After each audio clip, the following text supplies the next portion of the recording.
തുടക്കത്തിൽ ആദ്യം പറയണമെന്ന് ഞാൻ ആഗ്രഹിച്ചൊരു വാചകം കൃഷ്ണൻ സാർ ആദ്യമേ പറഞ്ഞു. ഞാനൊരു കോൺഗ്രസ്സുകാരനല്ല എന്നുള്ള കാര്യം. ഞാനൊരു കമ്മ്യൂണിസ്റ്റുകാരനുമല്ല. മറ്റൊരു രാഷ്ട്രീയ കക്ഷിയോടും എനിക്ക് അന്ധമായ പ്രതിബദ്ധതയില്ല. എൻ്റെ പക്ഷം മനുഷ്യപക്ഷമാണ്. സാമൂഹ്യ വിചാരണയുടെ സത്യത്തിൻ്റെ നേരിചൂടിലൂടെ ജീവിതത്തെയും ഈ ജീവിതം നമുക്ക് സമ്മാനിച്ചിട്ട് കടന്നുപോയ കാലത്തിൻ്റെ മുമ്പിലെ സ്തൂപങ്ങളെയും കാണുക എന്നുള്ളതാണ് ഗുരുക്കന്മാരിൽ നിന്ന് ദൈവാധീനം കൊണ്ട് ഞാൻ അനുശീലമാക്കിയിട്ടുള്ള ജീവിത വീക്ഷണം. അതുകൊണ്ടാണ് ഇന്ദിരാഗാന്ധിയെക്കുറിച്ചുള്ളൊരു പ്രഭാഷണത്തിന് എന്നെ വിളിച്ചപ്പോൾ ആദ്യം എനിക്കൊരു അന്താളിപ്പ് തോന്നിയത്. രാഷ്ട്രീയ പഠനം നടത്തിയിട്ടില്ലാത്ത, സാമൂഹ്യ പഠനം മാത്രം നടത്തിയിട്ടുള്ള ഒരാളിൽ നിന്ന് വരുന്ന ഒരു വിലയിരുത്തലോ അല്ലെങ്കിൽ ഒരു നിരീക്ഷണമോ എത്രത്തോളം നിങ്ങൾ ആഗ്രഹിക്കുന്നു, എത്രത്തോളം നിങ്ങൾ സ്വാഗതാർഹമായി കരുതുന്നു എന്നുള്ളതിനെക്കുറിച്ച് എനിക്ക് ആശങ്കകളുണ്ടെന്ന് ഞാൻ കൃഷ്ണൻ സാറിനോട് പറഞ്ഞപ്പോൾ അദ്ദേഹം പറഞ്ഞു, നിങ്ങൾക്ക് പരിചയമുള്ള ഇന്ദിരാഗാന്ധിയെക്കുറിച്ച് നിങ്ങൾ പറഞ്ഞാൽ മതി. അതിൽ നിങ്ങൾക്ക് വിയോജിപ്പുകളുണ്ടെങ്കിൽ അത് പറയാം, യോജിപ്പുകളുണ്ടെങ്കിൽ അതും പറയാം. എനിക്ക് പരിചയമെന്ന് പറഞ്ഞാൽ വൈയക്തികമായ തലത്തിൽ ഇന്ദിരാഗാന്ധിയെ പരിചയമില്ല. പക്ഷെ പലതവണ കണ്ടിട്ടുണ്ട്, പലതവണ അവരുടെ പ്രഭാഷണങ്ങൾ കേട്ടിട്ടുണ്ട്. എൻ്റെ ബാല്യകൗമാര നാളുകളിൽ ഇന്ത്യയിലൊരു സ്ത്രീക്ക് അന്ന് അങ്ങനെ ആരാധിക്കാൻ കൊള്ളാവുന്ന ഒരുപാട് സ്ത്രീകളുണ്ട്. സരോജിനി നായിഡു, വിജയലക്ഷ്മി പണ്ഡിറ്റ്, ആ കൂട്ടത്തിൽ തന്നെ പ്രൗഢമായ ശരീര പ്രകൃതം കൊണ്ട് കൂട്ടത്തിൽ എഴുന്നു നിൽക്കുന്ന ശരീരഭാഷയുമായി സൗന്ദര്യം വഴിഞ്ഞുളങ്ങുന്ന പ്രൗഢിയും മേധാശക്തിയും തിളക്കമായി നിറഞ്ഞു നിൽക്കുന്ന ഇന്ദിരാഗാന്ധി വളരെ സുന്ദരിയായിരുന്നു. ആജ്ഞാശക്തി ഉണ്ടായിരുന്നു അവരുടെ കണ്ണുകൾക്ക്. അവരുടെ പുഞ്ചിരി പോലും ആ പുഞ്ചിരിയെ നേരിടുന്നവനെ അധീരനാക്കാൻ മാത്രം വശീകരണ ശേഷിയുള്ളതായിരുന്നു. അങ്ങനെയുള്ള ഇന്ദിരാഗാന്ധിയോടുള്ള ആരാധന, അവരുടെ ഇംഗ്ലീഷിലുള്ള പ്രസംഗം, ഹിന്ദി ഭാഷയിൽ ഞാൻ അത്രയും പ്രാർത്ഥന ഇല്ലാത്തത് കൊണ്ട് ഇംഗ്ലീഷിലുള്ള പ്രസംഗം ഒരുപക്ഷെ അവർക്ക് ലഭിച്ചു വന്ന വിദ്യാഭ്യാസ ശിക്ഷണത്തിൻ്റെ കൂടി ധവളിമയിൽ വളരെ ആകർഷകമായി എനിക്ക് തോന്നിയിട്ടുണ്ട്. ജവഹർലാൽ നെഹ്റുവിൻ്റെ പ്രസംഗം ഞാൻ കേട്ടിട്ടുണ്ട്, വി കെ കൃഷ്ണൻ്റെ പ്രസംഗം കേട്ടിട്ടുണ്ട്. അവർ പ്രയോഗിക്കുന്ന ഇംഗ്ലീഷ് പ്രയോഗങ്ങളെക്കാൾ കൂടുതൽ എൻ്റെ മനസ്സിനകത്തേക്ക് കടന്നു വന്നത് ഇന്ദിരാഗാന്ധിയുടെ പ്രഭാഷണ ശൈലിയിലെ ഭാഷാ സൗകുമാര്യമാണ്. പറയേണ്ട വിധത്തിൽ ഊന്നൽ കൊടുക്കേണ്ടിടത്ത് ഊന്നൽ കൊടുത്തുകൊണ്ടും ശബ്ദത്തിൻ്റെ ആരോഹണ അവരോഹണങ്ങളിൽ ആ ഊന്നലിന് അടിവരയിട്ടുകൊണ്ടും കേൾവിക്കാരുടെ മനസ്സിനെ ആന്തോളനം പോലെ കയ്യിലെടുത്ത് അമ്മാനം പാടാൻ കഴിയുന്നൊരു രാഷ്ട്രീയ ദർശനം അവരുടെ പ്രഭാഷണ ശൈലിയിൽ ശ്രുതി ചേർന്നിരുന്നു എന്നുള്ളതും ഞാൻ ഓർക്കുന്നു. പക്ഷേ കാര്യങ്ങളോടടുത്ത് പിന്നീട് തിരിഞ്ഞു നോക്കുമ്പോൾ 1957 ഇവിടെ വന്ന കമ്മ്യൂണിസ്റ്റ് മന്ത്രിസഭ, ഞാനന്ന് സ്കൂൾ വിദ്യാർത്ഥിയാണ്. എനിക്ക് ഒരു വർഷം ഞാൻ പാലക്കാട് ചുറ്റൂറുള്ള സ്കൂളിൽ പഠിക്കുമ്പോഴാണ് ഈ വിമോചന സമരം കത്തിപ്പടരുന്നത്. അന്ന് വിദ്യാർത്ഥികളായി ഞങ്ങൾക്ക് വളരെ ആഘോഷമുള്ള ദിവസങ്ങളായിരുന്നു. പല ദിവസവും ക്ലാസ് ഉണ്ടാവില്ല, സമരത്തിൻ്റെ ഘോഷമാണ്. അപ്പോൾ ഇങ്ങനെ ഒരുപാട് അവധി ദിവസങ്ങൾ തരുന്ന ഒരു രാഷ്ട്രീയ പക്ഷത്തോട് തോന്നിയ കൗതുകം പിന്നീട് ആ സംഭവവികാസങ്ങളെ ചരിത്രത്തിൽ നിന്ന് വായിച്ചെടുക്കാവുന്ന ഒരു കാലഘട്ടത്തിലെത്തിയപ്പോൾ അതൊരു വിമർശനാത്മകമായ നിലപാടായി മാറി. ബാലറ്റ് പേപ്പറിലൂടെ അധികാരം കൈയാളിയ ഒരു മന്ത്രിസഭയെ അങ്ങനെ പിരിച്ചുവിടാമോ എന്ന ചോദ്യം ന്യായമല്ലേ എന്ന് എൻ്റെ മനസ്സിൻ്റെ യുക്തിഭദ്രത എന്നോട് സന്ദേഹമായി ഉണർത്തി. അതിൽ ന്യായവും അന്യായവും ഉണ്ട് എന്ന് തികച്ചും സത്യസന്ധമായ നിരീക്ഷണവും വിലയിരുത്തലും എനിക്ക് ബോധ്യപ്പെടുത്തി.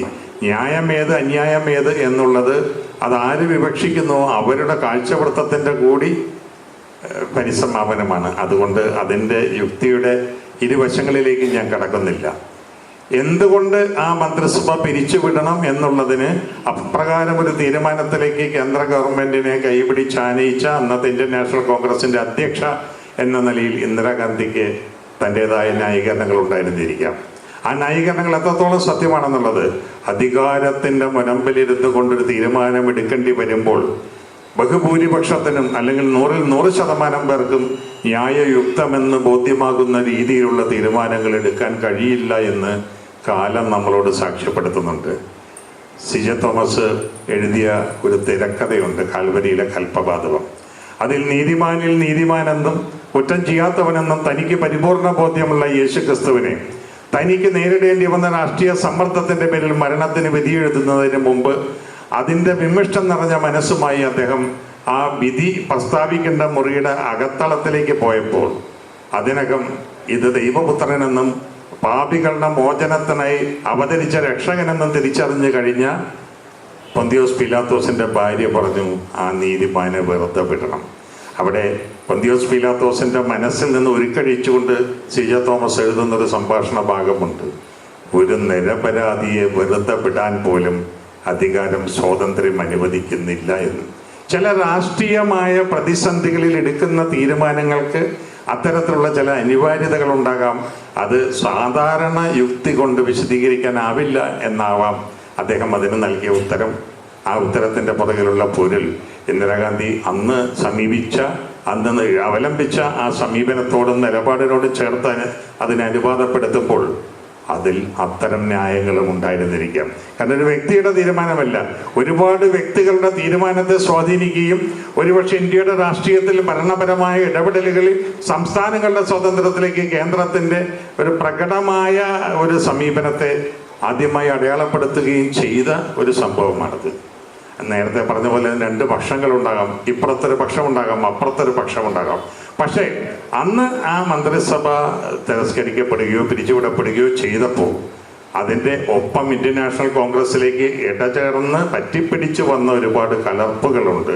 ആ കലർപ്പുകളെ കുടഞ്ഞു മാറ്റുന്നതിൽ ഇന്ത്യൻ നാഷണൽ കോൺഗ്രസ് എത്രത്തോളം വിജയിച്ചു എന്നുള്ള ആത്മപരിശോധനയും കാലം നമ്മളോട് ആവശ്യപ്പെടുന്നുണ്ട്. കൃഷ്ണൻ നായർ സാഹിബ് പറഞ്ഞു, നമ്മൾ ഒരു വലിയ പൈതൃകത്തിൻ്റെ ഉടമകളാണ്. ഈ പൈതൃകത്തെക്കുറിച്ചുള്ള തിരിച്ചറിവിൻ്റെ ആ അവബോധത്തിൻ്റെ നൈരന്തര്യം ഇടയ്ക്ക് വെച്ച് നഷ്ടപ്പെട്ടു പോയി എന്ന സത്യവും നമ്മൾ ഓർത്തെടുക്കണം. ഞാൻ പലപ്പോഴും കോൺഗ്രസുമായി ബന്ധപ്പെട്ടുള്ള ചില പഠന ക്യാമ്പുകളിൽ പോകാറുണ്ട്. അവിടെ ഞാൻ ഈ മനുഷ്യപക്ഷത്ത് നിന്നുകൊണ്ട് ചരിത്രാന്വേഷിയായ ഒരു മനുഷ്യൻ എന്ന നിലയിൽ ചോദ്യങ്ങൾ ചോദിക്കാറുണ്ട്. മഹാത്മാഗാന്ധി എപ്പോഴെങ്കിലും ഗാന്ധി തൊപ്പി എന്ന് പറഞ്ഞ് നമ്മളിന്നറിയുന്ന ആ തൊപ്പി ധരിച്ചതായി നിങ്ങൾ കണ്ടിട്ടുണ്ടോ? ഉത്തരം പറയാൻ കഴിഞ്ഞ ഒരാളെ ഞാൻ സദസ്സിൽ കണ്ടിട്ടില്ല. ഗാന്ധി ധരിച്ചിരുന്നത് കതറാണോ എന്ന് ചോദിച്ചാൽ അതിന് ഉത്തരം പറയാൻ കഴിയുന്ന ആളുകളെ ഞാൻ കണ്ടിട്ടില്ല. അപ്പോൾ നമ്മൾ വളർന്നു വന്ന അല്ലെങ്കിൽ നിങ്ങളുടെ ഒരു വിശ്വാസ പ്രമാണമനുസരിച്ച് നിങ്ങൾ അനുവർത്തിക്കുന്ന ഒരു സംഹിതയുടെ ഇതുവരെ സഞ്ചരിച്ച വഴികളിലെ വളരെ നിസ്സാരമായ ഭൗതിക കാര്യങ്ങളാണ് ഞാൻ പറഞ്ഞത്. അതുപോലും അറിയാതെയാണ് പുതിയ തലമുറയിലേക്ക് ആളുകൾ കടന്നു വരുന്നതെങ്കിൽ അടിസ്ഥാനമില്ലാതെ കെട്ടിപ്പൊക്കുന്നൊരു കെട്ടിടമായി അത് മാറും. അങ്ങനെ മാറരുത്. കാരണം കാലം വലിയ ദൗത്യങ്ങളാണ് ഇവിടുത്തെ പ്രമുഖ രാഷ്ട്രീയ പ്രസ്ഥാനങ്ങളിൽ നിന്ന് പ്രതീക്ഷിക്കുന്നത്. അതിൽ തങ്ങളുടെ ഉത്തരവാദിത്വത്തിൽ നിന്ന് ഒരിക്കലും ഒഴിഞ്ഞു മാറുവാൻ ഈ ദേശീയ പ്രസ്ഥാനത്തിൻ്റെ കൂടി വിളഫലങ്ങൾ നാടിന് സ്വന്തമാക്കി തന്ന കോൺഗ്രസ് സംഹിതയ്ക്ക് കഴിയില്ല. വർത്തമാന കാലഘട്ടം എന്ന് പറയുന്നത് പ്രത്യയശാസ്ത്രത്തെ പ്രത്യയശാഠ്യമാക്കി മാറ്റുന്ന അന്ധമായ പുകഴ്ത്തലുകളുടെയും ഇകഴ്ത്തലുകളുടെയും ഒരു ഘോഷയാത്രയാണ്. അതിനിടയിൽ മൂല്യാധിഷ്ഠിതവും അതേസമയത്ത് തന്നെ രാഷ്ട്രത്തിൻ്റെ ക്ഷേമത്തെയും വികസനത്തെയും ലക്ഷ്യമാക്കിക്കൊണ്ടുമുള്ളൊരു സമീപനം ഏത് രാഷ്ട്രീയ കക്ഷി സത്യസന്ധമായി അവലംബിക്കുന്നുവോ അവരോടൊപ്പമേ മനുഷ്യപക്ഷവാദികൾക്ക് നിൽക്കാനാവൂ. അങ്ങനെ ഒരു തെരഞ്ഞെടുപ്പ് വരുമ്പോൾ ആ തെരഞ്ഞെടുപ്പ് സ്വയംവരമായി കരുതുന്നുവെങ്കിൽ അവിടെ സ്വീകാര്യമായ ഒരു പദവിയും പ്രൗഢിയും സ്വന്തം കർമ്മരീതി കൊണ്ടുണ്ടാക്കിയെടുക്കുക എന്നുള്ളത് നാളത്തെ പ്രഭാതത്തിൽ ഈ നാടിന് ഭരണം കൈയാളണമെന്ന് ആഗ്രഹിക്കുന്ന ഈ നാടിൻ്റെ ഭാവി തീരുമാനിക്കുവാനുള്ള അവസരം ഒരിക്കൽ കൂടി കയ്യിൽ ഏറ്റുവാങ്ങിക്കൊണ്ട് ഈ നാടിനെ കൂടുതൽ വികസനത്തിലേക്ക് നയിക്കണമെന്ന് ആഗ്രഹിക്കുന്ന ഏത് രാഷ്ട്രീയ പ്രസ്ഥാനത്തിനും അനിവാര്യമാണ്. ഇന്ദിരാഗാന്ധിയെക്കുറിച്ച് അത്തരത്തിലുള്ള ചില ചോദ്യങ്ങളും ഉത്തരങ്ങളും സ്വയം ചോദിക്കുകയും അതിന് ഉത്തരം കിട്ടുകയും ഉത്തരം കിട്ടാതെ പോവുകയും ചെയ്തുകൊണ്ട് വളർന്നു വരുന്നതിനിടയിലാണ്. ഞാനതിൻ്റെ ഒരു കാലക്രമത്തിലൊന്നും വിശദീകരിക്കാൻ നിൽക്കുന്നില്ല. അങ്ങനെ വിശദീകരിച്ചാൽ ഒരുപാട് മണിക്കൂറുകൾ സംസാരിക്കേണ്ടി വരും. ഇന്ദിരാഗാന്ധിയുടെ ജീവിതത്തിൽ ഭാരതത്തിൻ്റെ രാഷ്ട്രീയ ചരിത്രത്തിൽ ഏറ്റവും കൂടുതൽ കോളിളക്കങ്ങൾ ഉണ്ടാക്കിയ ഒരു കാലഘട്ടമാണ് എമർജൻസിയുടെ കാലഘട്ടം. അന്ന് ഇന്ദിരാഗാന്ധി എടുത്ത നിലപാടുകളെക്കുറിച്ച്, ആ നിലപാടുകളിൽ പൂർണ്ണമായും ശരിയുണ്ടെന്ന് ഇന്ദിരാഗാന്ധി വിശ്വസിച്ചിരുന്നോ എന്ന ചോദ്യവും ഇവിടെ പ്രസക്തമാണ്. ഞാൻ മുമ്പേ ഉദ്ധരിച്ചു പൊന്തിയോസ് പീലാത്തോസിൻ്റെ ചുണ്ടിൽ സി ജെ തോമസ് തിരികെ വെച്ച വാക്കുകളെ കുറിച്ച്. പക്ഷേ അന്ന് ഇവിടുത്തെ രാഷ്ട്രീയ അന്തരീക്ഷം, സാമൂഹ്യ അന്തരീക്ഷം രാഷ്ട്രീയത്തിൻ്റെ പുകമറയിലൂടെ എവിടേക്കാണ് കുതിച്ചുകൊണ്ടിരുന്നത്? ഇന്ത്യയുടെ സൈന്യത്തോട് പോലും രാഷ്ട്രീയത്തിൻ്റെ പേരിൽ തെരുവിലിറങ്ങാൻ ആവശ്യപ്പെടുന്ന വിധത്തിൽ അനാർക്കിസത്തിൻ്റെ താണ്ഡവത്തിലേക്ക് ഈ രാജ്യത്തിൻ്റെ സാമൂഹ്യ വ്യവസ്ഥിതി എത്തിപ്പെട്ടു പോകാം എന്ന ഭീഷണി ഇവിടെ മുഴങ്ങുമ്പോൾ അവിടെ കാര്യകാരണ യുക്തി നീതികളെ മാറ്റിവെച്ചുകൊണ്ടുള്ള അതിശക്തമായൊരു ഇടപെടൽ ആവശ്യമായിരുന്നു. ആ ഇടപെടൽ സംഭവിച്ച ശേഷം അത് നിവർത്തിച്ചവർക്കിടയിൽ പലപ്പോഴും പല പാളിച്ചകളും ഭ്രംശങ്ങളും സംഭവിച്ചിരിക്കാം.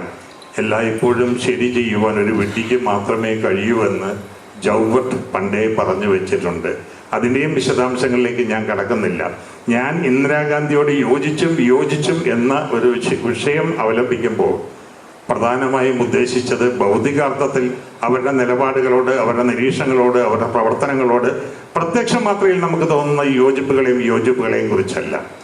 ഞാൻ അവരുടെ ജീവിത ചിത്രത്തിൽ നിന്ന് വായിച്ചെടുക്കുമ്പോൾ ഇന്ദിരാഗാന്ധി അവനവനോടെന്നല്ല അവളോടെന്ന് പറയുന്നതിൽ അല്പം ബഹുമാനക്കുറവ് മലയാള ഭാഷയിൽ തോന്നുമെന്നുള്ളത് കൊണ്ട് ടു ഹെർസെൽഫ് ഷീ ഡിസഗ്രീഡ്. അവരവരോട് തന്നെ വിയോജിച്ചവരാണ്, അവരവരോട് തന്നെ യോജിച്ചവരുമാണ്. ഇത് ഈ ഭിന്ന വ്യക്തിത്വത്തിന്റെ സങ്കീർണമായ ഒരു ചിത്രമാണ് അവരുടെ ജീവിതം നമ്മുടെ മുമ്പിൽ കാഴ്ചവെക്കുന്നത്. അവരുടെ ഒരു കുടുംബപരമായ പരിവർത്തനത്തിൽ നിന്ന് തന്നെ അതിനെക്കുറിച്ചുള്ള ഒരു വായന നമ്മൾ ആരംഭിക്കേണ്ടിയിരിക്കുന്നു. ഞാൻ ഇന്ന് രാവിലെ സന്തൂർ സംഗീതത്തിൻ്റെ ലോകത്തിലെ ഏറ്റവും അവസാനത്തെ വാക്ക് എന്ന് പറയാവുന്ന പണ്ഡിറ്റ് ശിവകുമാർ ശർമ്മജിയുമായി, അദ്ദേഹവും കാശ്മീരിൽ നിന്ന് വന്ന കാശ്മീരി പണ്ഡിറ്റ് സംസ്കൃതിയുടെ തുടർച്ചയായ മഹാനായ സംഗീതകാരനാണ്.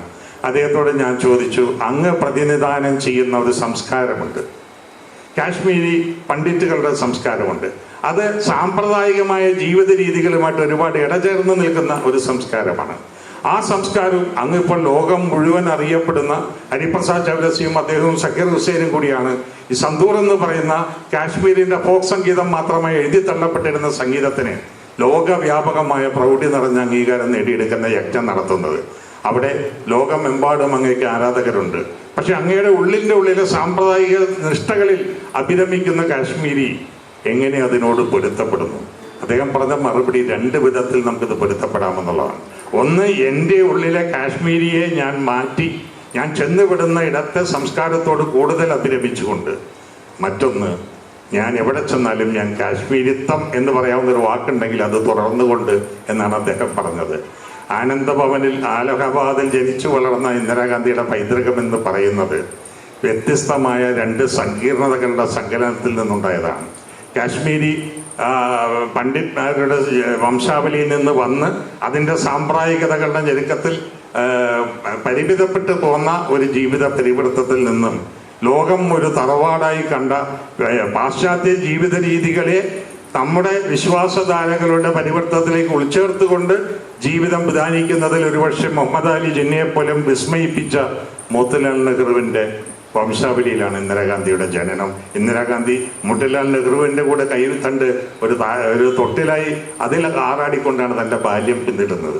പക്ഷെ അമ്മ കമലയെക്കുറിച്ച് ഇന്ദിരാഗാന്ധി തന്നെ പറഞ്ഞത്, അമ്മ തനി നാട്ടിൻപുറത്തിൻ്റെയും തനി യാഥാസ്ഥിതിക സമൂഹത്തിൻ്റെയും ഉൾവയ്പുകളുമായി ഈ വീട്ടിൽ കടന്നു വന്നപ്പോൾ അമ്മയെ പലപ്പോഴും വളരെ അനുഭാവത്തോടെയും അനുതാപത്തോടെയും അനുകമ്പയോടും കൂടിയാണ് അച്ഛൻ്റെ വീട്ടുകാർ നോക്കിക്കണ്ടതെന്ന്. കാരണം ഈ പരിഷ്കാരം നിറഞ്ഞ യൂറോ കേന്ദ്രീകൃതമായ പാശ്ചാത്യ സംസ്കാരത്തോട് സങ്കലനം ചെയ്തുകൊണ്ട് സമവായപ്പെട്ടുകൊണ്ട് ആനന്ദഭവനിൽ നിറഞ്ഞു നിന്നിരുന്ന ജീവിത സംസ്കൃതിയോട് പൊരുത്തപ്പെടുവാൻ അമ്മയ്ക്ക് കഴിഞ്ഞിരുന്നില്ല.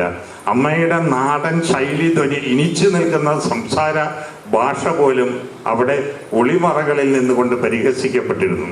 നിർഭാഗ്യവശാൽ അവർ രോഗിണി കൂടിയായപ്പോൾ ഒറ്റപ്പെട്ടു പോകുന്ന ഒരു അമ്മയുടെ കാവലാളാവുക, സാന്ത്വനം കൊണ്ടെങ്കിലും അമ്മയ്ക്കൊരു നിഴൽ പോലെ അമ്മയുടെ കൂടെ സന്തത സഹചാരിയാവുക എന്ന് പറയുന്ന ദൗത്യമാണ് ബാലികയായ ഇന്ദിരാഗാന്ധി ഏറ്റെടുത്തതെന്ന് അവരുടെ ജീവിതം നമുക്ക് ചൂണ്ടിക്കാട്ടുന്നുണ്ട്.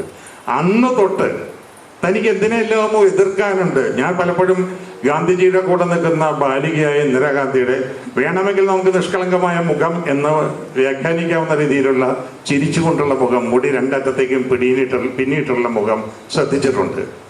അവിടെ നിഷ്കളങ്കതയ്ക്കും അപ്പുറം എനിക്കൊരുപാട് യുദ്ധങ്ങൾ അംഗം വെട്ടി മുന്നേറാനുണ്ട് എന്ന ഉൾബോധ്യത്തോടു കൂടി നിൽക്കുന്ന എ ബോൺ ഫൈറ്ററുടെ മുഖം കൂടി അവരുടെ ജീവിതം വായിച്ച ശേഷമുള്ള പുനർവീക്ഷണത്തിൽ നമുക്ക് കണ്ടെത്തുവാൻ കഴിയുന്നുണ്ട്.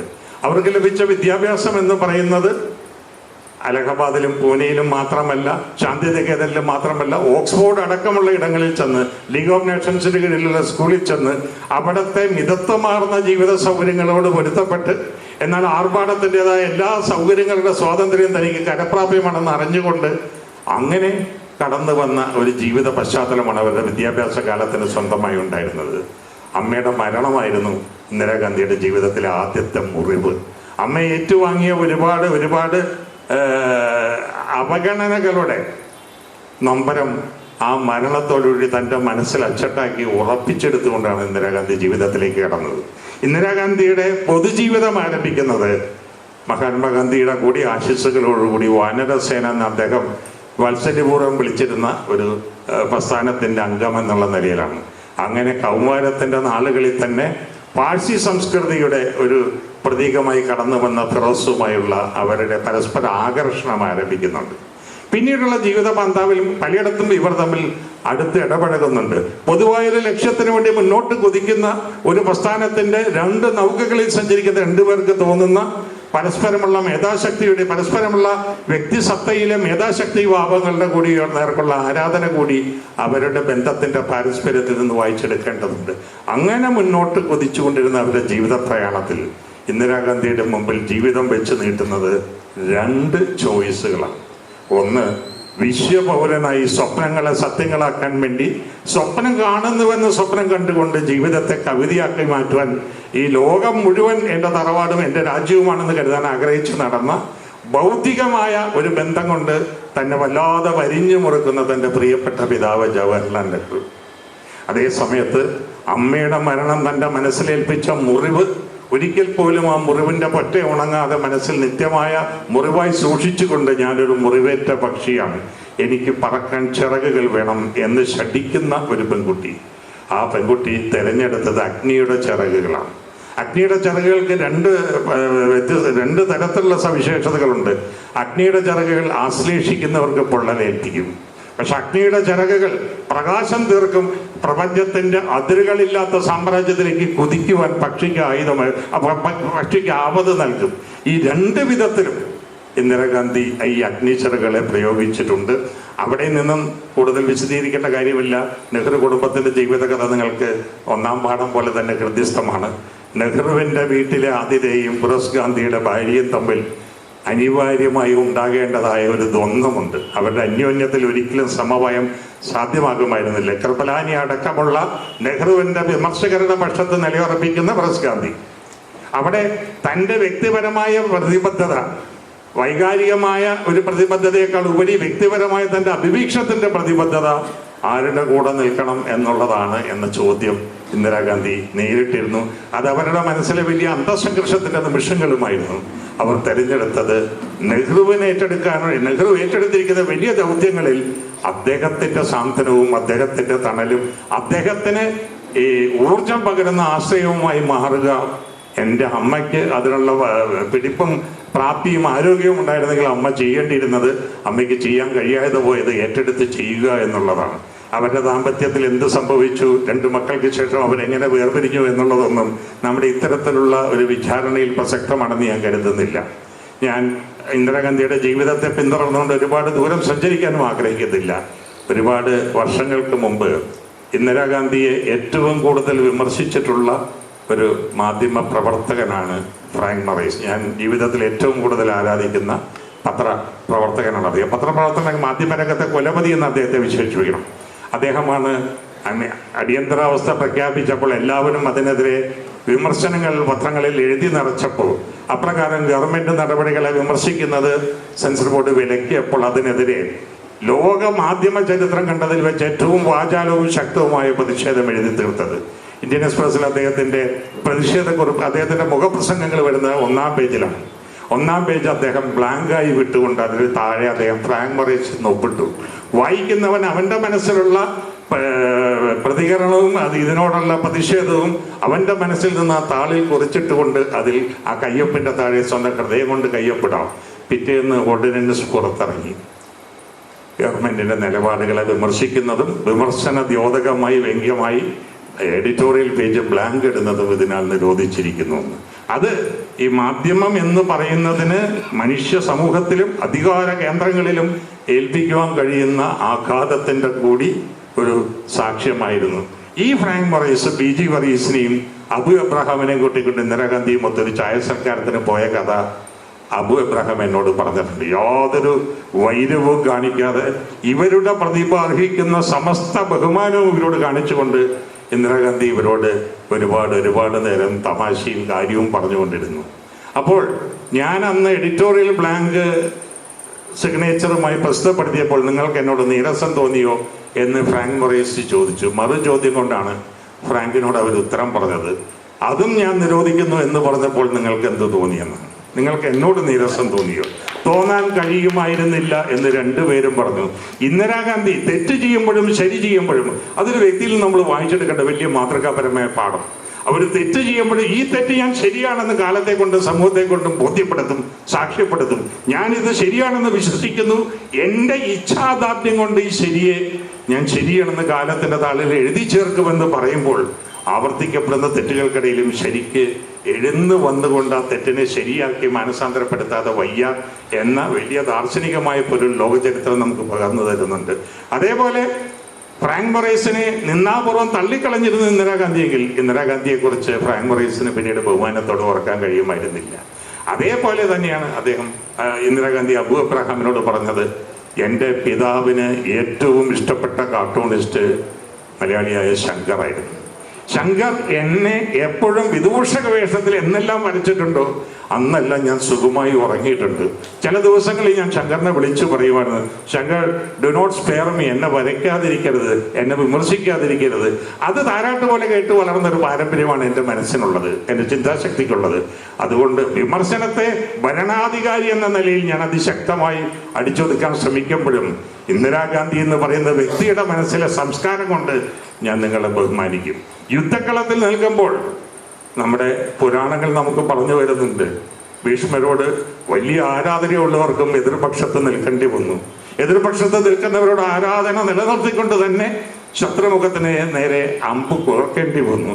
ഇത് യുദ്ധമുഖത്ത് നിൽക്കുമ്പോൾ, എന്തെങ്കിലും യുദ്ധമുഖത്ത് നിന്നാലേ നിങ്ങൾക്കത് മനസ്സിലാക്കൂ. ഞാൻ പടവെട്ടിയത്, ഞാൻ നിലകൊള്ളുന്ന ഒരു പരിവൃത്തമുണ്ട്. ആ പരിവൃത്തത്തിന്റെ നിലനിൽപ്പിന് വേണ്ടിയാണ്. അത് തെറ്റെങ്കിൽ ഞാൻ തെറ്റെന്ന് കാലം വിധിക്കട്ടെ, പക്ഷെ എനിക്കിത് ശരിയാണെങ്കിൽ ഞാൻ ഈ ശരിയുടെ പുറകെ തന്നെ നിൽക്കും. അതിനുവേണ്ടി അവസാനത്തെ തുള്ളി ചോര വരാൻ കൊടുക്കേണ്ടി വന്നാലും ഞാൻ അതിൽ നിന്ന് പിന്മാറില്ല എന്ന് പറഞ്ഞത് ഭംഗിവാക്കായിട്ടല്ല, അത് ഐച്ഛാദാർഢ്യത്തിന്റെ ഭാഗമായിട്ടാണ്. ഞാൻ ഇന്ദിരാഗാന്ധിയെ പോഴ്ത്തുകയല്ല ചെയ്യുന്നത്. അവരുടെ മനസ്സിൽ നടന്നിരുന്ന ഒരു ദ്വന്ദ്വ യുദ്ധമുണ്ട്.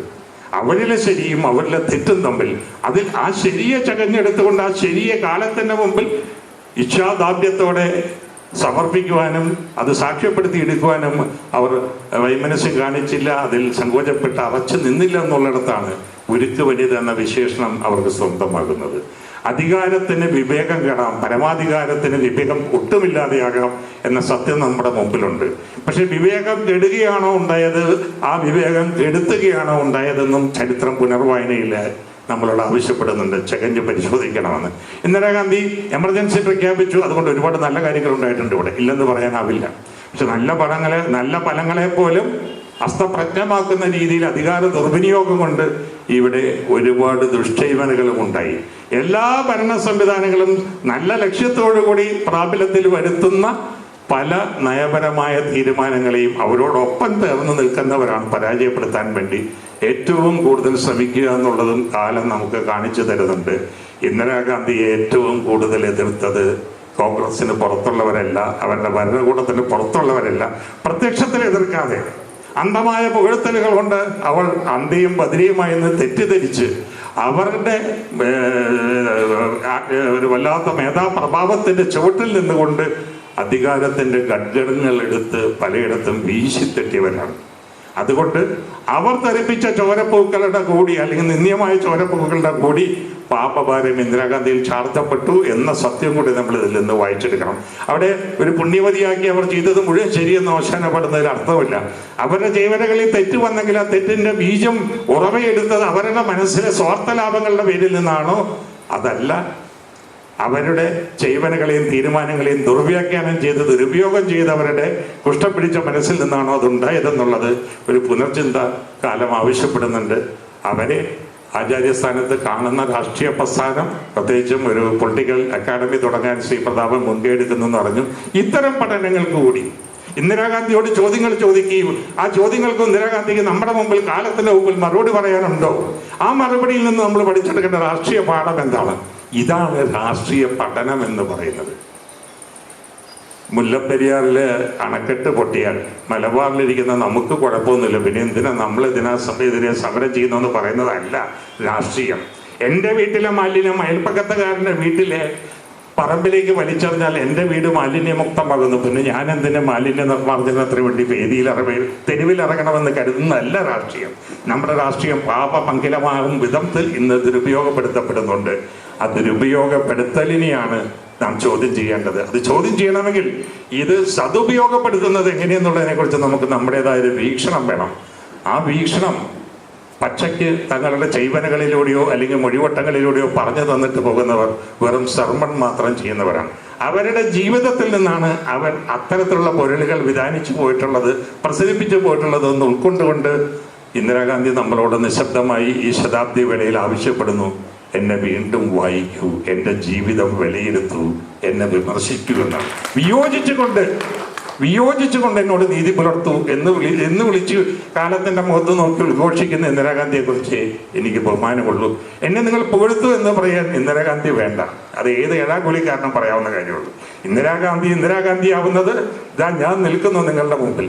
മാർഗരറ്റ് താച്ചറിന് നേരെ വധശ്രമം നടന്നു. അവരൊരു സ്വകാര്യ ഹോട്ടലിൽ പ്രധാനമന്ത്രി ആയിരിക്കുമ്പോൾ നടത്തിയ യാത്രയുടെ ഭാഗമായി ഒരു സ്വകാര്യ ഹോട്ടലിൽ വന്ന് ഒന്ന് വിശ്രമിച്ച് ഫ്രഷാക്കാൻ വേണ്ടി ബെഡ്റൂമിൽ നിന്ന് ടോയ്ലറ്റിലേക്ക് പോയപ്പോഴാണ് ബോംബാക്രമണം ഉണ്ടായത്.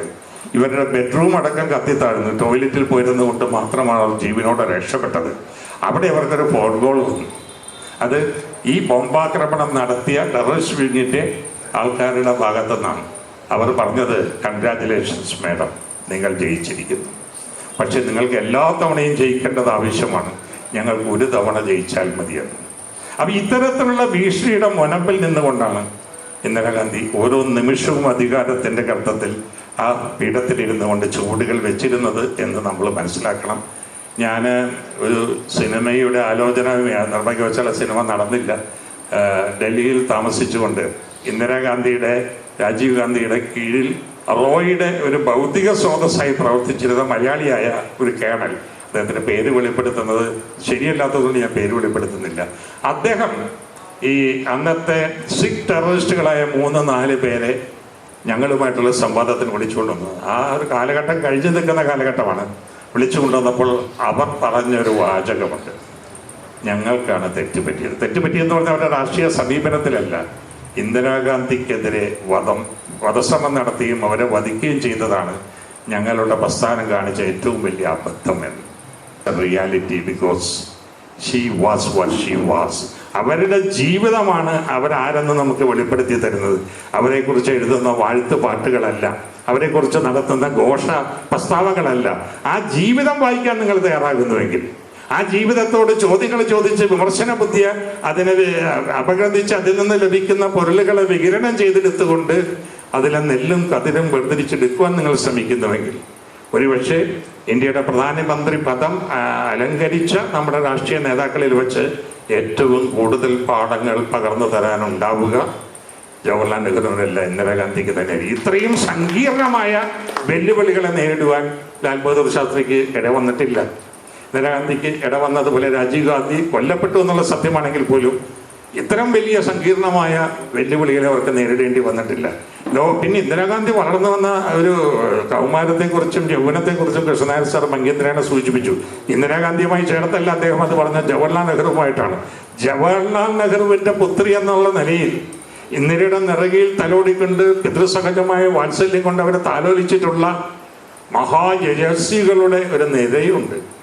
ബർണാഷയും ടോൾസ്റ്റോയും ഐസൻസ്റ്റീനും അടങ്ങുന്ന, എലൻ കെല്ലറും എല്ലാം അടങ്ങുന്ന, ഹോച്ചിമിൻ അടങ്ങുന്ന ലോകത്തിന്റെ എല്ലാ ധാരകളിൽ. ഇപ്പോൾ ഞാനിവിടെ വന്നപ്പോൾ ചെയ്യുമായിട്ട് അവർ നിൽക്കുന്ന, ഫെഡറൽ കാസ്റ്റുമായിട്ട് അവർ നിൽക്കുന്ന ഒരു പടം കണ്ടു. ചെയ്യല്ല, ഫെഡറൽ കാസ്റ്റുമായിട്ട് നിൽക്കുന്ന പടം കണ്ടു. ഈ ലോകം മുഴുവൻ പിടിച്ചു കുലുക്കിക്കൊണ്ട് കാലത്തെ തങ്ങളുടെ വിരൽത്തുമ്പിലിട്ട് അമ്മാനമാടാൻ മാത്രം ശക്തിയും ദുർഗാപരമായ ശേഷിയും ഉണ്ടായിരുന്ന ഒരുപാട് പേരോട് ഇടപഴകി അവരുമായി മനസ്സുകൊണ്ട് ഒരു ഇടപെടലുകൾ നടത്തി വന്ന ഒരു പാരമ്പര്യം ഇന്ദിരാഗാന്ധിക്കുണ്ട്. അതൊരു പക്ഷേ പിന്നീട് വന്ന രാഷ്ട്രീയ നേതാക്കൾക്ക് അവർക്കൊരു പക്ഷേ ഇന്ദിരാഗാന്ധിക്ക് സ്വന്തമായ ഡിഗ്രിയുടെ 10-2 ഡിഗ്രികളുണ്ടാകാം. ഡിഗ്രിയിലൂടെ നേടാവുന്നതല്ല ഈ മനക്കരുത്തെന്ന് പറയുന്നത്. ഈ മനക്കരുത്തിനോടൊപ്പം തൻ്റെ ശരികളിൽ തനിക്കുള്ള അടിയുറച്ച വിശ്വാസം കൂടി ചേർക്കുമ്പോഴാണ് ഇച്ഛാശക്തി എന്ന് പറയുന്നത് ഒരു കൊടുങ്കാറ്റിന് പോലും തളർത്തിക്കളയാനാവാത്ത വിധം പ്രൗഢമാകുന്നത്. അങ്ങനെ കടന്നു വന്ന ഇന്ദിരാഗാന്ധിയോട് നമ്മുടെ ഫീൽഡ് മാർഷലായിരുന്ന ഷാം മനേക്ഷ, അദ്ദേഹത്തെ ഞാനൊരു വിമാനയാത്രക്കിടയിലാണ് പരിചയപ്പെട്ടത്. വിമാനയാത്രക്കിടയിൽ പരിചയപ്പെട്ടപ്പോൾ ഞാനൊരു സിനിമയുടെ ആവശ്യങ്ങൾക്ക് വേണ്ടി യൂറോപ്പിലേക്ക് പോവുകയായിരുന്നു. അതെൻ്റെ ആദ്യത്തെ യൂറോപ്പ് യാത്രയാണ്. എൻ്റെ കയ്യിൽ ചില ചലച്ചിത്ര പ്രസിദ്ധീകരണങ്ങളുണ്ടായിരുന്നു. അപ്പം മനീക്ഷ വന്ന് ആ പ്രസിദ്ധീകരണങ്ങൾ മറിച്ച് നോക്കിയപ്പോൾ അതിൽ പ്രേംനസീറിൻ്റെ 2-3 ചിത്രങ്ങൾ കണ്ടു. അപ്പോൾ അദ്ദേഹം പറഞ്ഞു, I know this gentleman, I have given him an award in a Filmfare night. അപ്പോൾ ഞാൻ പറഞ്ഞത് പ്രേംനസീറാണ്. അല്പം കഴിഞ്ഞപ്പോൾ അദ്ദേഹം ചോദിച്ചു, so you are from the film industry? I said yes. Where are you going to? I am going to Europe, Germany. Are you going there for the first time? Yeah, ആദ്യമായിട്ടാണ് പോകുന്നത്. അപ്പോൾ പുള്ളി പറഞ്ഞു, നിങ്ങൾ ഈ പോകുന്നത് വേനൽക്കാലമാണ്. വൈകിട്ട് 6 മണി കഴിഞ്ഞാൽ പകൽ തീർന്നുവെന്നും രാത്രി സന്ധ്യയായി എന്നുമാണ് കാലാവസ്ഥ നമ്മുടെ കലണ്ടറുകൾ നമ്മളോട് പറയുന്നത്. പക്ഷെ അവിടെ സൂര്യൻ അസ്തമിക്കുന്നത് രാത്രി 11:30 മണിക്കാണ്. 11:30 മണി വരെ പകൽ വെളിച്ചം ഉണ്ടാകും. പകൽ വെളിച്ചം ബാക്കി നിൽക്കുമ്പോഴും 6 മണി കഴിയുമ്പോൾ രാത്രിയായി എന്ന് പറഞ്ഞവർ പകലിനെ പറഞ്ഞയക്കും. Just like what Indira did to me എന്നാണ് പുള്ളി പറഞ്ഞത്. അധികാരത്തിൽ അവരുടെ ഏറ്റവും വലിയ കാവലാളായി ഇന്ത്യയുടെ പോർക്കളത്തിൽ നെഞ്ചുപിരിച്ച് നിൽക്കാൻ തയ്യാറുള്ള എന്നെ ആരോ ഇന്റലിജൻസ് ഡിപ്പാർട്ട്മെന്റിൽ നിന്ന് പറഞ്ഞു പേടിപ്പിച്ച് ഭീഷണിയുടെ പേരിൽ ഞാൻ അവരെക്കാൾ വലിയ ശക്തിയാകുന്നു, നാളെ ഞാൻ പട്ടാള ഭരണം കൊണ്ട് ഇന്ത്യയുടെ ഏകാധിപതിയാകും എന്ന ഭയം അവരുടെ ഉള്ളിൽ കുത്തിവെച്ചുകൊണ്ട് അവരെന്നെ പറഞ്ഞയച്ചു എന്നാണ് അദ്ദേഹം ഖേദപൂർവ്വം പറഞ്ഞത്. ഇത് ഞാനൊരിക്കലും ഒരു ലേഖനത്തിൽ എഴുതിയപ്പോൾ ലീലാവതി ടീച്ചർ അത് വായിക്കുകയും അതിനെക്കുറിച്ച് ഒരുപാട് അന്വേഷിക്കുകയും ചെയ്തു. അപ്പോഴാണ് ടീച്ചർക്ക് ആരോ പറഞ്ഞു കൊടുത്തൊരു മറുപടിയിൽ അങ്ങനെയല്ല ഉണ്ടായത്. മനേക്ഷ ഒരുപക്ഷെ ഏകാധിപതിയാകാം, മനുഷ്യാവസ്ഥയാണ്, അറിഞ്ഞുകൂടാ. പട്ടാള ഭരണം വന്നാൽ പാകിസ്ഥാൻ എന്ത് സംഭവിക്കുമെന്നുള്ളത് പാകിസ്ഥാനിൽ നിന്ന് നമ്മൾ കണ്ടുകൊണ്ടിരിക്കുകയാണ്. ഇന്ദിരാഗാന്ധി സ്വയം ചോദിച്ചൊരു ചോദ്യം, അത് ശരിയാണെന്ന് അവരോട് ഒപ്പം സഞ്ചരിച്ചുകൊണ്ട് അവർ വധിക്കപ്പെടുന്നതിൻ്റെ തലേ നിമിഷം പോലും TV ഇൻ്റർവ്യൂവിന് വേണ്ടി ക്യാമറ ഒരുക്കി അവർ താമസ സ്ഥലത്ത് നിന്ന് ഓഫീസിലേക്ക് നടന്നു പോകുന്നത് ചിത്രീകരിച്ചുകൊണ്ടിരുന്ന അവരോട് സംസാരിച്ചപ്പോൾ പറഞ്ഞതായിട്ട് ഞാൻ പിന്നീട് വായിച്ചിട്ടുണ്ട്. എന്തുകൊണ്ടാണ് ചീഫ് ഓഫ് ദ ആർമി എന്ന് പറയുന്ന പദവി കരിയപ്പയ്ക്ക് ശേഷം വേറെ ആർക്കും കൊടുക്കാതിരുന്നത്? അന്ന് കൊടുക്കാതിരുന്നത് VK കൃഷ്ണമേനോൻ, ജവഹർലാൽ നെഹ്റു അടങ്ങുന്ന ഒരു വലിയ സീനിയർ പൊളിറ്റീഷ്യൻസിന്റെ വിഭാഗമാണ്. അവർ അതിൽ മുൻകൂട്ടി കണ്ട ഒരു വല്ലാത്ത അപകട സാധ്യതയുണ്ട്. ആ ജാഗരൂകത വേണ്ടെന്ന് വെക്കാൻ എനിക്കാകുമായിരുന്നില്ല. എൻ്റെ ചരിത്രബോധമാണ്, എനിക്ക് മുമ്പേ സഞ്ചരിച്ചവരുടെ തീരുമാനങ്ങളിലെ ശരികൾ കണ്ടെത്താനുള്ള വിവേകമാണ് എന്നോട് ആവശ്യപ്പെട്ടത്. ഫീൽഡ് മാർഷൽ മനീക്ഷയോടുള്ള എല്ലാ ആദരവും നിലനിർത്തിക്കൊണ്ട് തന്നെ നാളെ ഇതൊരു കീഴ്വഴക്കമാക്കി അർഹതയില്ലാത്ത ഒരാൾ ദുരുപയോഗപ്പെടുത്തുന്നത് തടയാൻ വേണ്ടിയെങ്കിലും എനിക്ക് അദ്ദേഹത്തെ പറഞ്ഞയച്ചേ മതിയാകുമായിരുന്നുള്ളൂ. ഞാൻ ഈ പറഞ്ഞു വന്നത് ഇന്ദിരാഗാന്ധിയുടെ നിലപാടാണ് ശരിയെന്ന് അവരോടൊപ്പം പിൻപറ്റുവാനല്ല. അവർക്ക് ആ തീരുമാനമെടുക്കുന്നതിനും അവരുടേതായ കാര്യകാരണങ്ങളും ചരിത്ര അവബോധവും പിൻബലമായിട്ടുണ്ടായിരുന്നു എന്നാണ് നമ്മളതിൽ നിന്നും വായിച്ചെടുക്കേണ്ടത്. അതുകൊണ്ട് ജവഹർലാൽ നെഹ്റുവിനെ കുറിച്ച് വായിക്കാനും പഠിക്കാനും അദ്ദേഹത്തിൻ്റെ സാഹിത്യവും ചരിത്രപരവും ബൗദ്ധികവുമായ രചനകൾ നമ്മുടെ മുമ്പിലുണ്ട്. ഇന്ദിരാഗാന്ധി അങ്ങനെ ഒരു വലിയ എഴുത്തിൻ്റെ വഴിയെ സഞ്ചരിച്ചിട്ടുള്ള ആളല്ല. അവരെഴുതിയത് ജീവിതം കൊണ്ടാണ്. അവർ വെല്ലുവിളികളെ നേരിട്ട് കൊണ്ടാണ് തൻ്റെ ജീവിതത്തിലെ ഓരോ അധ്യായം നമ്മുടെ മുമ്പിൽ നിവർത്തിതമാക്കിയത്. അത് തുറന്ന് വായിക്കണം, വിമർശന ബുദ്ധിയോടുകൂടി വായിക്കണം, വിശകലനം ചെയ്യണം. അതിന്ന് കൊള്ളേണ്ടത് കൊള്ളുകയും തള്ളേണ്ടത് തള്ളുകയും ചെയ്യുക എന്നുള്ളത് ഈ ശതാബ്ദി വർഷത്തിൽ അവർക്ക് നൽകാൻ കഴിയുന്ന പ്രണാമമായി പ്രതാപൻ്റെയും അടക്കമുള്ള കോൺഗ്രസിലെ നല്ല നന്മയെ ഇനിയും ശേഷിക്കാൻ ആത്മാവ് ബാക്കി നിൽക്കുന്ന, ഊർജം ബാക്കി നിൽക്കുന്ന സുമനസ്സുകളുടെയും ശ്രദ്ധയിൽപ്പെടേണ്ട കാര്യമാണെന്ന് ഞാൻ നിങ്ങളോട് സ്നേഹപൂർവ്വം അഭ്യർത്ഥിക്കുകയാണ്. ഒരു കുസൃതി നിറഞ്ഞ തമാശ കൂടി പറഞ്ഞ് എൻ്റെ സംഭാഷണം അവസാനിപ്പിക്കാൻ ഞാൻ ആഗ്രഹിക്കുന്നു. വീക്ഷണത്തിൻ്റെ പത്രാധിപരായിരുന്നു AK ആന്റണിയും CP ശ്രീധരനും അടങ്ങുന്ന ഒരു വിഭാഗം. അന്ന് കവി ബാലചന്ദ്രൻ ചുള്ളിക്കാട് പട്ടിണിയാണ്. വിപ്ലവത്തിൻ്റെ പാതയിലൂടെ കുറേ നടന്ന് അതുകൊണ്ട് ഭക്ഷണം കഴിക്കാൻ പറ്റാത്തൊരവസ്ഥയിൽ അദ്ദേഹം CP ശ്രീധരൻ്റെ നിർദ്ദേശപ്രകാരം അവിടെ ഒരു മാധ്യമ പ്രവർത്തകനാകാൻ വേണ്ടി അപേക്ഷ കൊടുത്തു. ഇൻ്റർവ്യൂ ചെയ്തത് AK ആന്റണിയും CP ശ്രീധരനും കൂടെ ചേർന്നാണ്. ഇൻ്റർവ്യൂവിൻ്റെ ചോദ്യങ്ങളെല്ലാം കഴിഞ്ഞ ശേഷം ആന്റണി പറഞ്ഞു, ഇത് ആന്റണിയോട് ഞാൻ നേരിട്ട് ചോദിച്ച നാളെയും കാണുന്നുണ്ട്, എനിക്ക് നാളെയും ചോദിക്കാവുന്ന കാര്യമാണ്. അപ്പോൾ ആന്റണി പറഞ്ഞു, നിങ്ങളുടെ ഇൻ്റർവ്യൂ കഴിഞ്ഞിരിക്കുന്നു, നിങ്ങളെ നിയമിക്കണോ വേണ്ടേ എന്നുള്ള തീരുമാനത്തിന് വേണ്ട ചോദ്യങ്ങളും ഉത്തരങ്ങളുമായി. ഇനി എനിക്ക് കവിയായ ബാലേന്ദ്രൻ ചുള്ളിക്കാടിനോട് ഒരു ചെറിയ ചോദ്യം ചോദിക്കാനുണ്ട്. അത് ബാലേന്ദ്രൻ സ്വതന്ത്രമായി സത്യസന്ധമായി ഉത്തരം പറയണം. അതിൻ്റെ ഉത്തരം എന്നെ പ്രീതിപ്പെടുത്തുന്നതാകണമെന്നില്ല. എന്തുത്തരം നിങ്ങൾ പറഞ്ഞാലും ഞാനതിൽ സംപ്രീതനല്ലെങ്കിൽ പോലും അത് നിങ്ങളുടെ നിയമനത്തെ ബാധിക്കില്ലെന്ന് ഞാൻ ഉറപ്പുവരുന്നു. സാർ ചോദിക്കുന്നു, ഇന്ത്യൻ നാഷണൽ കോൺഗ്രസിൻ്റെ ഭാവിയെക്കുറിച്ച് നിങ്ങളുടെ അഭിപ്രായം എന്താണ്? ഒരു നിമിഷം ചിരിച്ചിട്ട് ബാലേന്ദ്രൻ ചുള്ളിക്കാട് പോയി, എനിക്ക് യാതൊരു ആശങ്കയുമില്ല സാർ. അപ്പോൾ ആന്റണി ചോദിച്ചു, നിങ്ങൾ എന്നെ പ്രീതിപ്പെടുത്താനല്ല, നിങ്ങളുടെ മനസ്സിലെ സത്യസന്ധമായ ഉത്തരമാണ് എനിക്ക് വേണ്ടത്. ബാലേന്ദ്രൻ പറഞ്ഞു, സത്യസന്ധമാണ് സാർ. സ്വാതന്ത്ര്യപ്രാപ്തിക്ക് മുമ്പ് ബ്രിട്ടീഷുകാർ ആവത് കിണഞ്ഞ് ശ്രമിച്ചു. സ്വാതന്ത്ര്യം കഴിഞ്ഞ് ഈ നിമിഷം വരെ കോൺഗ്രസ്സുകാരും അനുബന്ധ ആൾക്കാരും പ്രതിപക്ഷവും കിണഞ്ഞ് ശ്രമിച്ചു. എന്നിട്ടും കോൺഗ്രസ് നശിച്ച് നാമാവശേഷമായിട്ടില്ല സാർ. അതിജീവന ത്വര അതിന് പിറവിയിലെ സ്വന്തമാണ്. ആ ത്വര ഈ പ്രസ്ഥാനം സമാർജിച്ചിട്ടുള്ളത് ഇന്ദിരാഗാന്ധിയെ പോലുള്ള ജീവിതം ഒരിക്കൽ മാത്രം ജീവിക്കാനുള്ള ഊഴമാണ് എന്ന് തിരിച്ചറിഞ്ഞ വ്യക്തികളുടെ കൂടി കാരുണ്യത്തിലാണ്. ആ ഊർജം, ആ ഊഴം ഈ പ്രസ്ഥാനം വീണ്ടെടുക്കണമെങ്കിൽ ഇങ്ങനെയുള്ള വ്യക്തികളെ നാം പഠിച്ചെടുക്കേണ്ടിയിരിക്കുന്നു. ആ പഠിച്ചെടുക്കണം എന്നൊരു ഉത്ബോധനമാവട്ടെ നിങ്ങളുടെ 3 ദിവസത്തെ സംവാദത്തിൻ്റെ സാരശേഷിപ്പെന്ന് ആശംസിക്കുന്നു. നന്ദി. സാറേ, ഇന്ദിരാഗാന്ധി ഇന്ത്യൻ ഭരണഘടനയിൽ മതേതരത്വം എന്ന വാചകം എഴുതി ചേർക്കാൻ ധീരത കാണിച്ച ആളാണ്. അതിനു മുൻപ് ഇന്ത്യയുടെ ഭരണഘടനയിൽ മതേതരത്വം എന്ന വാചകം ഉണ്ടായിരുന്നില്ലെന്നാണ് മനസ്സിലാക്കുന്നത്. ആ മതേതരത്വം കടുത്ത വെല്ലുവിളി നേരിടുകയാണ് വർത്തമാനകാലത്ത് എന്ന് എല്ലാവരെയും ആശങ്കപ്പെടുത്തുന്നുണ്ട്.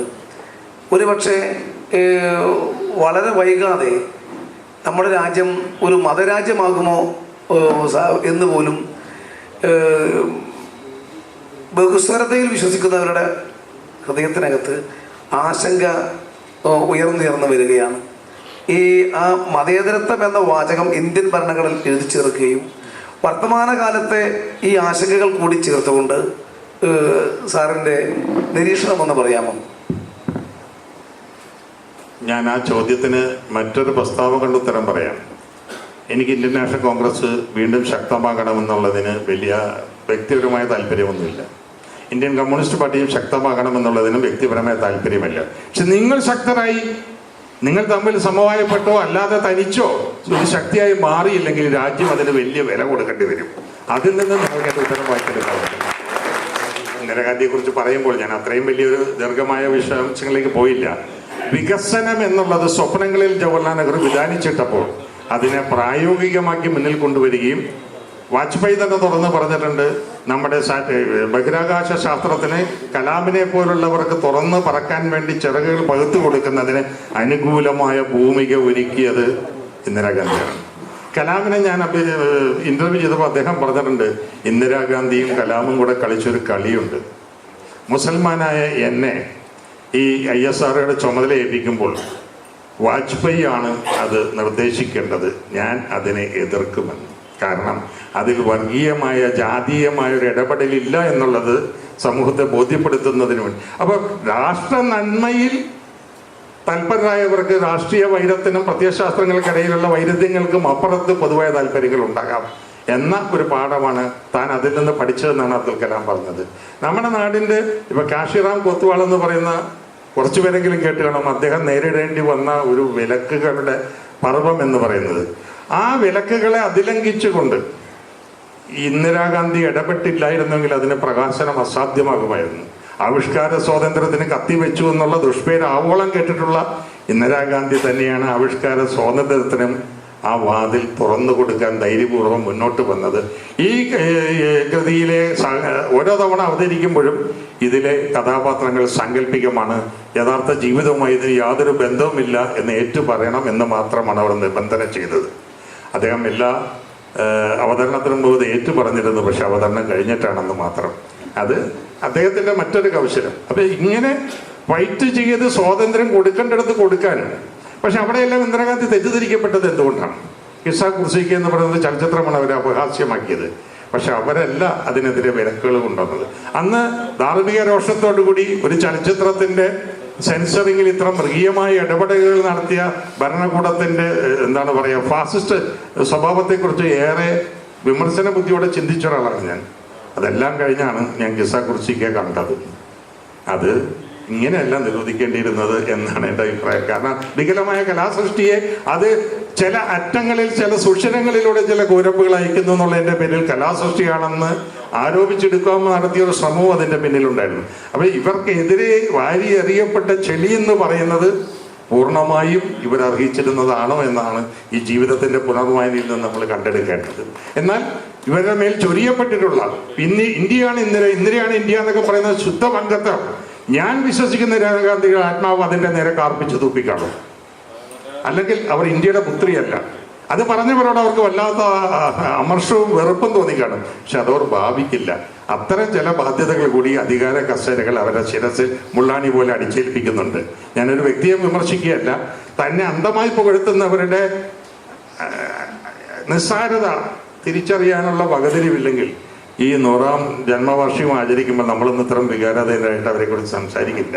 തന്നെ പുകഴ്ത്തിയവരെയും ഇകഴ്ത്തിയവരെയും അതിൻ്റെ മാർക്കിടാൻ അവരെക്കുറിച്ചുള്ള ഏറ്റവും നല്ല വിലയിരുത്തൽ മറ്റാരേക്കാളും നന്നായിട്ട് അവിടെ തന്നെ നടത്തിയിരുന്നു എന്ന് വിശ്വസിക്കാൻ ഇഷ്ടപ്പെടുന്ന ഒരാളാണ് ഞാൻ. അതിൽ എവിടെയാണ് തൻ്റെ മാറ്റ് കുറഞ്ഞു കിടക്കുന്നതെന്നും എവിടെയാണ് തൻ്റെ മാറ്റ് കൂടിയിരിക്കുന്നതെന്നും അവർക്ക് കൃത്യമായ അളവ് മാത്രകളുണ്ടായിരുന്നു. അവർ നമ്മുടെ മുമ്പിൽ ഒരു പദപ്രശ്നമായിട്ട് സ്വന്തം ജീവിതം വിട്ടുതരിക. ചുണയുണ്ടെങ്കിൽ എൻ്റെ ജീവിതം രണ്ടാമത് വായിച്ച് ഞാനിട്ട മാർക്ക് തന്നെ നിങ്ങൾക്ക് ഇടാൻ കഴിയുമെന്ന് കണ്ടുപിടിക്കുക. അത് ഒരു പ്രഹേളിക പോലെ നമ്മുടെ മുമ്പിലുണ്ട്.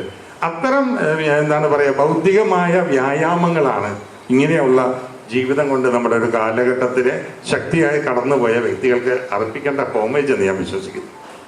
സാർ, ഒരു ചെറിയ ചോദ്യം കൂടി. നമ്മുടെ രാജ്യം ഒരു വലിയ ആഭ്യന്തര കലാപത്തെ നേരിടേണ്ടി വരുന്നൊരു സാഹചര്യം ഉണ്ടാവുകയും പട്ടാളത്തോട് അധികാരം പിടിച്ചെടുക്കണമെന്ന് ആഹ്വാനം ചെയ്യുന്ന വലിയ ദേശീയ നേതാക്കന്മാരുടെ സംഘം അതിനുവേണ്ടി കൂപ്പുകൂട്ടുകയും ചെയ്ത ഘട്ടത്തിൽ രാജ്യത്ത് അവർക്കൊരു ഭരണഘടനാപരമായ നിലപാട് സ്വീകരിക്കേണ്ടി വന്നു. എന്നാൽ അത് പൂർണ്ണമായും തുടരാതെ പിന്നീട് ജനാധിപത്യത്തിലേക്ക് രാജ്യത്തിലെ ജനങ്ങൾക്ക് കടന്നു വരാൻ വേണ്ടിയുള്ള വാതായനങ്ങൾ അവർ തുറന്നു കൊടുക്കുകയും ചെയ്തു. രാജ്യത്തിന് സുരക്ഷാ ഭീഷണി ഉണ്ടായി, രാജ്യത്തിന് ആഭ്യന്തര കലാപം ഉണ്ടായി, രാജ്യം അപകടകരമായ രീതിയിൽ വിഭജിക്കപ്പെടുമെന്നുള്ള ആശങ്കയിൽ നിന്നുമുണ്ടായ ആ നിയന്ത്രണവും, എന്നാൽ അതിന് ശേഷം പൂർണ്ണ സ്വാതന്ത്ര്യത്തോടു കൂടി ജനങ്ങൾക്ക് ജനാധിപത്യ അവകാശം തുറന്നു കൊടുക്കുകയും ചെയ്തതിൽ നിന്നും വ്യത്യസ്തമായ രീതിയിൽ വർത്തമാനകാലത്ത് വീണ്ടും കൂട്ടിച്ചേർത്ത് വായിക്കുമ്പോൾ സിനിമയെ, എഴുത്തിനെ, എഴുത്തുകാരെ, അതേപോലെ തന്നെയുള്ള വിമർശനങ്ങളെ അസഹിഷ്ണുതയോടുകൂടി നേരിടുകയും ചലച്ചിത്ര കാവ്യങ്ങളെപ്പോലും കത്രികയ്ക്ക് വിധേയമാക്കുകയും വിമർശനാത്മകമായി അക്ഷരങ്ങൾ കൂട്ടിച്ചേർക്കുന്നവരെ ഭൗതികമായി അവസാനിപ്പിക്കുകയും ചെയ്യുന്ന ഒരു അപകടകരമായ പ്രത്യയശാസ്ത്രം നമ്മുടെ മണ്ണിൽ മെല്ലെ മെല്ലെ ചുവട് എടുത്തു വെക്കുന്നു എന്നുള്ള വർത്തമാനകാലത്തെ ആവലാതിയെക്കുറിച്ച് കൂടി സാറിൽ നിന്ന് കേൾക്കാൻ ആഗ്രഹമുണ്ട്. കുട്ടികൾ കളിക്കുമ്പോഴേ ചിലപ്പോൾ ചിലർ ജഡ്ജി, ചിലർ കള്ളൻ, ചിലർ പോലീസ്, അങ്ങനെ നമ്മൾ പല വേഷമാണ്. അതിൽ പക്വതയില്ലാത്തവനാണ് ജഡ്ജിയുടെ അധികാരം കിട്ടുന്നത്. മുമ്പിൽ നിൽക്കുന്ന എല്ലാവരെയും തൂക്കിക്കൊല്ലാൻ പറ്റും. അതൊരു കളിയാണ്. ഈ കളിയുടെ അപക്വത ബാക്കി നിൽക്കുന്ന ഒരുപാട് പേര് പല കാലഘട്ടത്തിലും ഉണ്ടായിട്ടുണ്ട്. ചില കാലഘട്ടത്തിൽ അവരുടെ അംഗസംഖ്യ ഭൂരിപക്ഷത്തോടടുക്കും.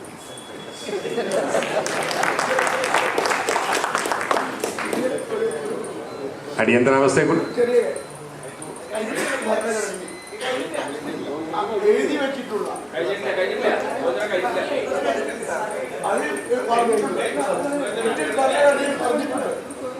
ഇന്ത്യയുടെ പ്രത്യേക സാഹചര്യത്തിൽ ഇന്ത്യൻ ഭരണഘടനയുടെ ഏത് വകുപ്പും ഉപയോഗിക്കാൻ പറ്റും. ഇന്ത്യൻ ഭരണഘടനയിലെ വകുപ്പല്ലേ രാജ്യം ഉപയോഗിച്ചത്. അതിന്റെ അടിസ്ഥാനത്തിലല്ലേ അടിയന്തരാവസ്ഥ പ്രഖ്യാപിച്ചത്. സത്യമായിട്ടും അങ്ങനെയാണ് വിശ്വസിക്കുന്ന ഒരു പ്രവർത്തകനാണ്. തന്നെയുമല്ല, പ്രതാപം പറഞ്ഞൊരു ചെറിയ തെറ്റിട്ടുണ്ട്. ഇന്ത്യൻ ഭരണഘടനയിൽ സോഷ്യലിസം, മതേതരത്വം, ചേരിചായ്മ എന്ന് പറയുന്ന തത്വത്തിന്റെ അടിസ്ഥാനത്തിൽ നിൽക്കുമ്പോൾ സോഷ്യലിസം എന്ന വാക്ക് 1975 ജൂൺ 24 ശേഷം ഇന്ദിരാഗാന്ധിയാണ് സോഷ്യലിസ്റ്റ് ഇന്ത്യ എന്ന് എഴുതിച്ചത്. പണ്ഡിറ്റ് ജവഹർലാൽ നെഹ്റു പറഞ്ഞത് സോഷ്യലിസ്റ്റ് ബെറ്റർ ഓഫ് സൊസൈറ്റി. അപ്പൊ അവനത് വായിക്കാനാണെന്ന് തോന്നുന്നു. ഏതായാലും ഇത് ഭരണഘടനാപരമാണെന്ന് വിശ്വസിക്കുന്ന ഒരു സാധാരണ പ്രവർത്തകരാണ്. ഭരണഘടനയിൽ അതിനുള്ള ഒരു സാധ്യത അവിടെ കിടപ്പുണ്ടായിരുന്നെങ്കിലും ഏറെ അറിയപ്പെടാത്തൊരു സത്യം കൂടിയുണ്ട്. ഇന്ദിരാഗാന്ധി അങ്ങനെ ഒരു നയം സ്വീകരിച്ചതിൻ്റെ പേരിൽ അതിന് നമ്മുടെ കെൽട്രോൺ നമ്പ്യാരോടക്കം കടപ്പെട്ടിരിക്കുന്നുണ്ട്. അദ്ദേഹം കൊച്ചി തുറമുഖത്തിൻ്റെ ചെയർമാനായിരിക്കുന്ന കാലഘട്ടത്തിൽ അവിടെ ഈ ഒരു ഭൂതപ്പണം എന്ന് പറയുന്നൊരു ഏർപ്പാടുണ്ട്. ഇപ്പോഴും അത് ഔദ്യോഗികമായിട്ടോ അനൗദ്യോഗികമായിട്ടോ ഉണ്ട്. കാരണം കൊച്ചി തുറമുഖത്തെ നശിപ്പിക്കുന്നതിന് ഉതകുന്ന ഒരു അണ്ടർ ദ ടേബിൾ ട്രാൻസാക്ഷനാണത്. എൻ്റെ എത്രയോ കോടി ഉറുപ്പിക വരുന്ന ചരക്കുകളുമായി കപ്പൽ അഴിമുഖത്ത് വന്നാൽ എൻ്റെ ചരക്ക് ഈ ഡോക്കിൽ കൊണ്ടുവന്ന് ഇറക്കുന്നതിന് ഇത്ര ദിവസം സാവകാശം വേണമെന്ന് ഇതിൻ്റെ ഇടനിലക്കാർ പറയും.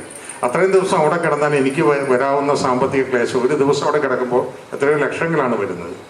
അവിടെ 27 ലക്ഷം രൂപ ഒരാഴ്ച അവിടെ കിടന്നാൽ എനിക്ക് നഷ്ടം വരുമെങ്കിൽ 10 ലക്ഷം രൂപ ഭൂതപ്പണം കൊടുത്താൽ എൻ്റെ കപ്പലിന് ആദ്യം ഊഴം കൊടുക്കും. ഈ 10 ലക്ഷം വീതിച്ചെടുക്കുമ്പോൾ അതിലവിടുത്തെ തൊഴിലാളികളടക്കമുള്ളവർ എതിർക്കാതിരിക്കുന്നതിന് വേണ്ടി അതിൽ 2 ലക്ഷത്തിൻ്റെ വിഹിതം തൊഴിലാളികൾക്കും കൊടുക്കും. അതൊരു സ്പെഷ്യൽ ബോണസ് എന്ന് പറഞ്ഞുകൊണ്ട് കൊടുക്കും. ഇത് ഈ ഉയർന്നു വരുന്ന എല്ലാ തുറമുഖങ്ങളെയും ഇല്ലാതാക്കുന്നതിന് വേണ്ടി വലിയ തുറമുഖങ്ങൾ കളിക്കുന്ന, ലോകവ്യാപകമായി കളിക്കുന്ന ഒരു വലിയ കളിയാണ്. കാരണം കൊച്ചി തുറമുഖം ഉയർത്തെഴുന്നേറ്റ് വന്ന് ശക്തി പ്രാപിച്ചാൽ അത് മദ്രാശി തുറമുഖത്തിന്, തൂത്തുക്കുടി തുറമുഖത്തിന്, വിശാഖപട്ടണം തുറമുഖത്തിന്, ബോംബെ തുറമുഖത്തിനൊക്കെ വലിയ ക്ഷീണമാണ്. അങ്ങനെ ഇത് വളരെ കർക്കശത്തോടെയും വന്നു കഴിഞ്ഞാൽ ഇവിടെ നിന്ന് ഞാൻ കരമാർഗം ലോറിയിലൂടെ തൂത്തുക്കുടിയിൽ കൊണ്ട് എൻ്റെ ചരക്കുകൾ കപ്പലിൽ കയറ്റുകയും അവിടെ നിന്ന് കപ്പലിൽ നിന്ന് ഇറക്കുകയും ചെയ്താൽ എനിക്ക് ചിലപ്പോൾ 4 ലക്ഷം രൂപയുടെ അഡീഷണൽ എക്സ്പെൻസേ വരുള്ളൂ.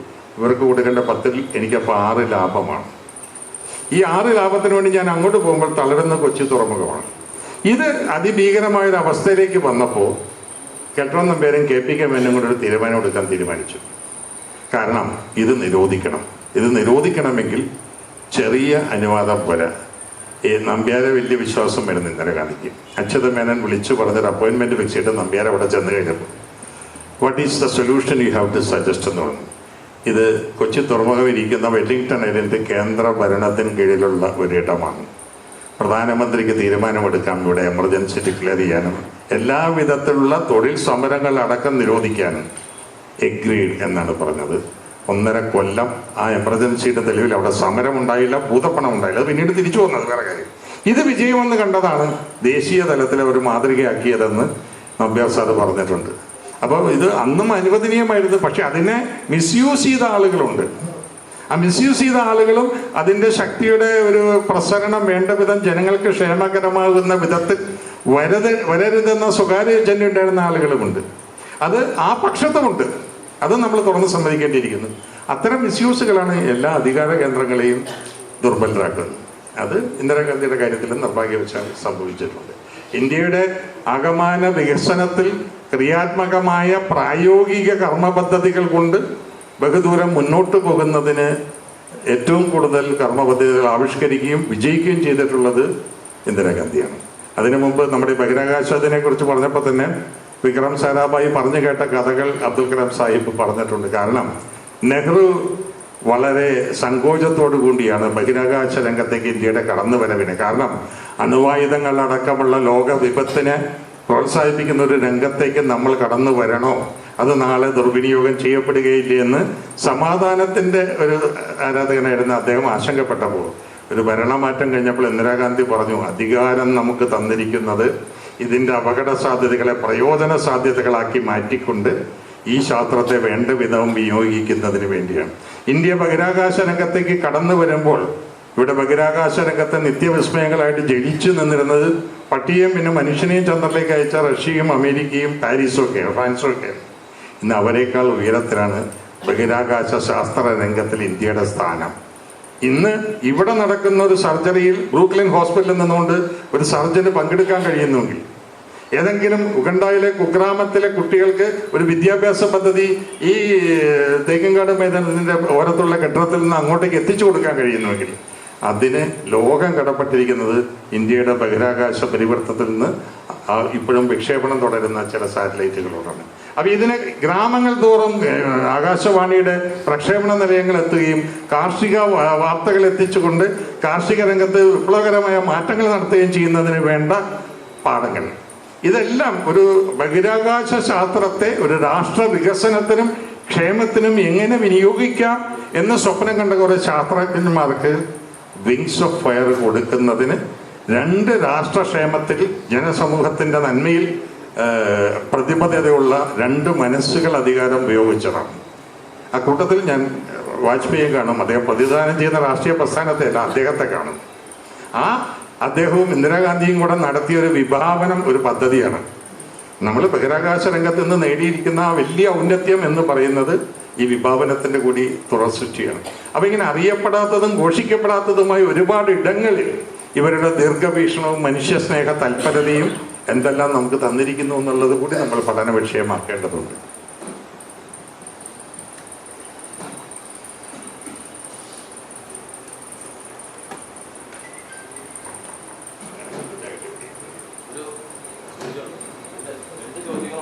ഒന്നാമത്തെ ചോദ്യം, സഞ്ജയ് ഗാന്ധി ജീവിച്ചിരുന്നെങ്കിൽ സഞ്ജയ് ഗാന്ധി അവമാനത്തിൽ യഥാർത്ഥത്തിൽ ഇന്ദിരാജിയുടെ ഒരു പിൻഗാമി എന്നുള്ളതാണ് ഒരു ചോദ്യം. രണ്ടാമത്തെ, ഇപ്പോൾ രാഹുൽ ഗാന്ധിയുടെ പേരിൽ ആക്ഷേപിക്കപ്പെടുന്ന കുറച്ചാലും പോലെ കാലിഫോർണിയ പ്രസംഗത്തിന് മുൻപ് വരെ രാഹുൽ ഗാന്ധി ആക്ഷേപിച്ചിരുന്ന മാതിരി അങ്ങയുടെ ചെറുപ്പകാലങ്ങളിൽ ഇന്ദിരാഗാന്ധി അത്രത്തോളം ആക്ഷേപങ്ങൾക്ക് ശരവിയായിരുന്നു എന്നുള്ളതാണ് രണ്ടാമത്തെ ചോദ്യം. ലാസ്റ്റ് ക്വസ്റ്റ്യൻ, അങ്ങ് എന്തുകൊണ്ട് ഒരു കോൺഗ്രസ്സുകാരനായില്ല? വളരെ അവസാനത്തിന്റെ ഉത്തരം പറയാം. ഞാൻ വളർന്ന് യൗവനത്തിലേക്ക് എത്തുന്ന കാലഘട്ടം ഒരു കോൺഗ്രസ്സുകാരനാകുക എന്നുള്ളത് 100% അഭിമതമായിരുന്നില്ല.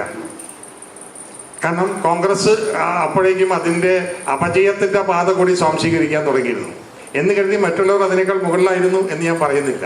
എനിക്ക് മനുഷ്യപക്ഷത്ത് നിലനിൽക്കുന്നതിന്, സ്വതന്ത്രമായ സാമൂഹ്യ വിചാരണ നടത്തുന്നതിന് എൻ്റെ പക്ഷത്ത് നിൽക്കുന്നതാണ്. ഞാൻ കോൺഗ്രസിൻ്റെ ശത്രുവല്ല, അംഗമല്ല എന്നേ പറഞ്ഞുള്ളൂ. ഞാൻ കമ്മ്യൂണിസത്തിൻ്റെയും ശത്രുവല്ല. ഞാൻ ക്രൈസ്തവനാണ് എന്ന് കരുതി ക്രൈസ്തവേതര വിശ്വാസങ്ങളോട് എനിക്ക് എതിർപ്പില്ല. എൻ്റെ വ്യക്തിപരമായ തീരുമാനമാണ്. അത് കോൺഗ്രസ് ആയാൽ എനിക്ക് നന്മ ചെയ്യാൻ കഴിയൂ എന്നുണ്ടെങ്കിൽ ആ നന്മയിൽ ഞാൻ വിശ്വസിക്കുന്നില്ല. ലേബലുകളല്ല, നമ്മുടെ മനസ്സിൻ്റെ ജീവനകളാണ് നമ്മുടെ പക്ഷത്തെയും നമ്മുടെ നീതിബോധത്തെയും നയിക്കേണ്ടത്. ആദ്യം ചോദിച്ച ചോദ്യം അതൊരു എന്താണ് പറയാ, ഒരു സങ്കല്പമാണ്. പക്ഷെ ഞാൻ വിശ്വസിക്കുന്നത് സഞ്ജയ് ഗാന്ധി ആവില്ല. ഇന്ദിരാഗാന്ധി ഉള്ളപ്പോഴാണ് അനന്തരാവകാശിയെ വാഴിക്കുന്നതെങ്കിൽ ഒരുപക്ഷെ സഞ്ജയ് ഗാന്ധിയും രാജീവ് ഗാന്ധിയും ആകുമായിരുന്നില്ല, മറ്റൊരാളാകുമായിരുന്നു. ഇന്ദിരാഗാന്ധിയുടെ മനസ്സ് വായിക്കാൻ ശ്രമിക്കുമ്പോൾ എനിക്ക് തോന്നുന്ന ഉത്തരവാദമാണ്. Indira Gandhi was not the first choice after Nehru's demise to become the prime minister. അവർ ആഗ്രഹിച്ചിട്ട് അതിലേക്ക് എത്തിയതുമല്ല. പിന്നെ ഇന്ദിരാഗാന്ധിയെ വളരെ അടുത്തറിഞ്ഞിരുന്ന ഒരാളാണ് സഞ്ജയ് ഗാന്ധിയുടെ ഏറ്റവും വലം കൈയായിരുന്ന വാസുദേവ് പണിക്കർ. അദ്ദേഹം പറഞ്ഞിട്ടുള്ളൊരു സ്വകാര്യ ഇൻഫർമേഷൻ ഉണ്ട്. പരാജിതയായ ഇന്ദിരാഗാന്ധിയാണ് ഏറ്റവും കൂടുതൽ വീര്യമുള്ള നേതാവെന്ന്. തെരഞ്ഞെടുപ്പ് പരാജയം ഉണ്ടായിക്കഴിഞ്ഞപ്പോഴാണ് അവരുടെ ബോൾഡ്നെസ്, അതിൻ്റെ സുശിക്ഷിതമായ ചുവടുവെപ്പ് ഏറ്റവും പ്രകടമായി കണ്ട് ആരാധിച്ചതെന്ന്. അപ്പോൾ നെഗറ്റീവ്, മറ്റുള്ളവരൊക്കെ പരാജയം വന്നാൽ തകർന്നു പോകുന്നവർക്കിടയിൽ ഞാൻ ഉയർത്തെഴുന്നേൽക്കും വീണ്ടും ജ്യോതിസായി എന്ന് പറയുന്ന ഒരു മനക്കരുത്തിൻ്റെ കൂടി ഒരു എന്താണ് പറയുക ആഹ്ലാദമാണ് നമ്മൾ അവരെക്കുറിച്ചുള്ള ഓർമ്മ നമ്മുടെ മനസ്സിൽ പകർത്തു തരുന്നത്. മൂന്നാമത്തെ ചോദ്യം, അവരുടെ യൗവനകാലത്ത്, അങ്ങനെ യൗവനകാലത്ത് ഇന്ദിരാഗാന്ധി ഇതേമാതിരി രാഹുൽ ഗാന്ധിക്കെതിരെ ഒരുപാട് ആക്ഷേപങ്ങൾ, ഇന്ദിരാഗാന്ധി അല്ല, ആ കാലഘട്ടം അങ്ങനെ കോമാളിത്തങ്ങൾ ആരോപിച്ച് ഇത്തരം ആളുകളെ അപഹസിക്കുന്ന കാലഘട്ടമല്ലായിരുന്നു. രാം ജത്മലാനി ഓട്ടോറിക്ഷയിൽ കയറി നടന്നുമാണ് ആരോഗ്യവകുപ്പ് മന്ത്രിയാവാൻ സത്യപ്രതിജ്ഞ ചെയ്യാൻ പോയത്. അപ്പം നമുക്കൊരു തമാശ തോന്നി എന്നുള്ള അവിടെ തൊട്ടൊക്കെയാണ് നമുക്ക് ഈ വിദൂഷക വേഷമണിയുന്ന ആളുകളെ കുറിച്ച് പറയാൻ തുടങ്ങിയത്. അതല്ലാതെ ഇന്ദിരാഗാന്ധിയെക്കുറിച്ച് അങ്ങനെ ഒരു അത്തരത്തിലുള്ള കാർട്ടൂണുകൾ പോലും ഞാൻ കണ്ടിട്ടില്ല. വളരെ പോസിറ്റീവായിട്ട് കണ്ടിട്ടില്ല, നെഗറ്റീവായിട്ട് ഈ വിധത്തിൽ കണ്ടിട്ടില്ല. അത് നമ്മുടെ സോഷ്യൽ മീഡിയ കൂടി വളർത്തിയെടുത്ത അഭിപ്രായ സ്വാതന്ത്ര്യ കൂടുതലിൻ്റെ കൂടി ദുഷ്ഫലമാണ് ആരെക്കുറിച്ചും ആർക്കും എന്തും പറയാം, ഏത് വിധത്തിലുള്ള കാരിക്കേച്ചറും പറയാമെന്നുള്ളത്. അതോടൊപ്പം തന്നെ അങ്ങനെ ശരവ്യയമാകാവുന്ന വിധത്തിൽ പക്വതയാർന്ന സമീപനം എൻ്റെ ഭാഗത്തുനിന്നും ഉണ്ടാവണം. 2 കൈകൾ തമ്മിൽ കൂട്ടിയടിക്കുമ്പോഴാണ് അനാവശ്യ ശബ്ദങ്ങൾ ഉണ്ടാകുന്നത്. ഞാൻ കൂടുതൽ വിശദീകരിക്കുന്നില്ല. തിരുത്തേണ്ടവർ തിരുത്തിയെങ്കിൽ, തിരുത്തുന്നുവെങ്കിൽ അവർക്കും നല്ലത്, കാലത്തിനും നല്ലത്.